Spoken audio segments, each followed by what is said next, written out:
Hello guys, ഒരു beef semi gravy കറി വെച്ചാലോ? ഇതിന് പേരിട്ടത് ഞാനാട്ടോ. കാരണം ഇത് ബീഫ് കറിയാണോ അത് ബീഫ് ഫ്രൈ ആണോ എന്ന് എനിക്കറിയില്ല. ഞാൻ വെച്ച് വന്നപ്പോൾ കാര്യം നല്ല ടേസ്റ്റും അടിപൊളിയായിരുന്നു. വളരെ സന്തോഷത്തിലായിരുന്നു.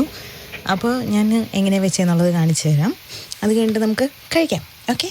സോ ഞാൻ ഒത്തിരി കുക്കിംഗ് വീഡിയോസൊക്കെ കണ്ടിട്ട് കുക്കിങ്ങിൽ എക്സ്പേർട്ട് അല്ല എങ്കിലും ഞാൻ ഹാപ്പി ആയിട്ട് നമ്മളൊരു സ്നേഹമൊക്കെ കൂടെ നമ്മൾ ഉണ്ടാക്കുന്ന സാധനം നമുക്ക് കഴിക്കാൻ നല്ല ടേസ്റ്റ് ഉണ്ടാവുമല്ലോ.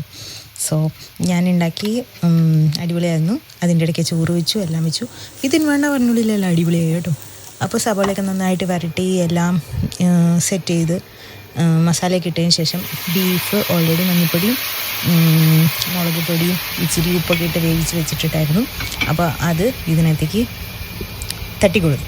അത് കഴിഞ്ഞിട്ട് നല്ല രീതിയിൽ ഇങ്ങനെ വരട്ടി സൂപ്പർ. ഇത് നമ്മൾ എന്തുണ്ടാക്കിയാലും ഒരു സ്നേഹം കൊടുത്ത്, ലാലേട്ടൻ പറയുന്ന പോലെ സ്നേഹം കൊടുത്തുണ്ടാക്കിയാൽ എല്ലാത്തിനും നല്ല ടേസ്റ്റ് ആണല്ലോ. അതുപോലെ ഇതിൽ മെയിൻ സ്പെഷ്യൽ എന്ന് പറഞ്ഞു കഴിഞ്ഞാൽ എൻ്റെ മമ്മി എനിക്ക് തന്നു വിട്ട, എൻ്റെ മമ്മി എന്ന് പറഞ്ഞാൽ എൻ്റെ ഹസ്ബൻഡിൻ്റെ അമ്മ എനിക്ക് തന്നു വിട്ട ഒരു മസാല പൊടിയുണ്ട്. അത് സൂപ്പറായിരുന്നു. അതിനകത്ത് ആഡ് ചെയ്തു. മോനെ അസാധ്യ ടേസ്റ്റായിരുന്നു. എനിക്ക് ഭയങ്കര ഇഷ്ടമായി. അടിപൊളി എന്ന് പറഞ്ഞാൽ അടിപൊളിയായിരുന്നു.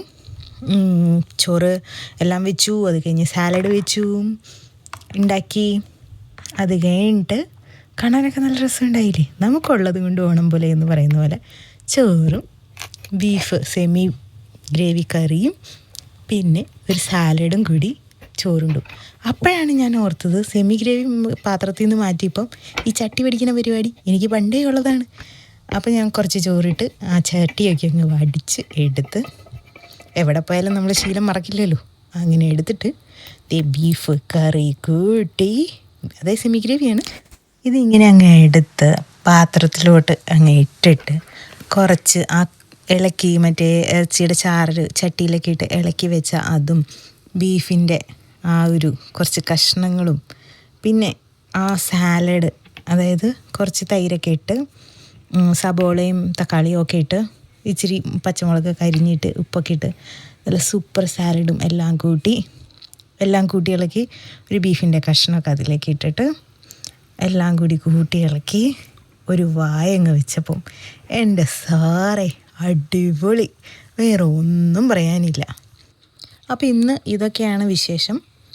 ഫുഡ് ഉണ്ടാക്കി, പള്ളിയിൽ പോയി. അപ്പോൾ ഇതൊക്കെയാണ് വിശേഷം. Okay, by.